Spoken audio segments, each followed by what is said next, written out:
ஐந்தாவது கணக்கு limit x tends to infinity x power 4 minus 5x by x square minus 3x plus 1.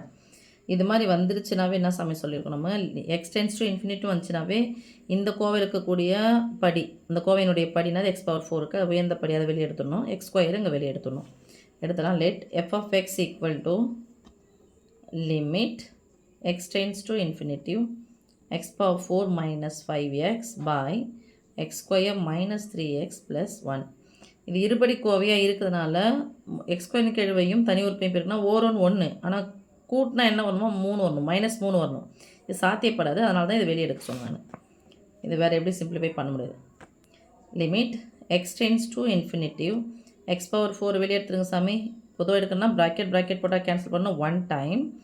இங்கே 1 time இருக்குது, 5xல் 5 இருக்குது, X எடுத்தாச்சு, ஒரு முறை எடுத்தாச்சு, மீது எத்தனை முறை வேணும், 3 முறை வேணும்.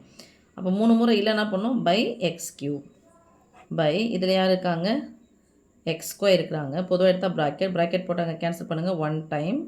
இங்கே ஒரு எக்ஸ் தான் இருக்குது, அப்போ -3 பை இன்னொரு எக்ஸ் ஸ்கொயருக்கு ஒன்று குறையுது, அப்போ எக்ஸால் வகுக்கணும்.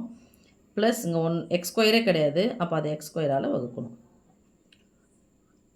இப்போது இதுவும் 2 டைம்ஸ் கேன்சல் ஆகிடுச்சிங்களா. வகுத்தல் என்பது தொடர் கழித்தலின் சுருக்கம். அடிமானங்கள் ஒரே மாதிரி இருந்துச்சுன்னா நடுவில் வகுத்தில் வந்துச்சுன்னா அடுக்குகள் என்ன பண்ணணும், கழிச்சிக்கணும். Limit x tends to infinity x square of 1 minus 5 by x cube by 1 minus 3 by x plus 1 by x square. இப்போ போன கணக்கெலாம் வந்து நம்ம 1 பைன்னு வந்துடுச்சு அப்படின்னு சொன்னாவே பார்த்தோம். இங்கே பாருமா எக்ஸ் ஸ்கொயருக்கு எக்ஸ்னுடைய லிமிட் வந்து நமக்கு எதை அப்ரோச் பண்ணுது, இன்ஃபினிட்டி அப்ரோச் பண்ணுது. இதை விட்டுடலாம். இங்கே பாருங்கள் பை எக்ஸ் இது மாதிரி இருந்துச்சுன்னு சொன்னாவே எக்ஸ் டென்ஸ் டு இன்ஃபினிட்டி அப்படின்னு சொன்னால் 1 பை எக்ஸ் டென்ஸ் டு என்ன சமயம் வந்துடும், 0ன்னு வந்துடும். ரைட்மா?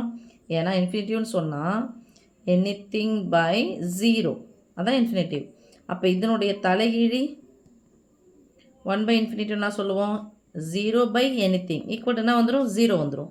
அப்போ இங்கே தலைகீழாக வந்துடுதுனாலே என்ன வந்துடும், இதனுடைய ஆன்சர் ஃபுல்லாக என்ன சமயம் வந்துடும், நமக்கு 0ன்னு வந்துடும். ஃபைனல் ஆன்சர் நீங்கள் என்ன எடுத்து எழுதணும், if x tends to infinitive F of x tends to 0. Okay.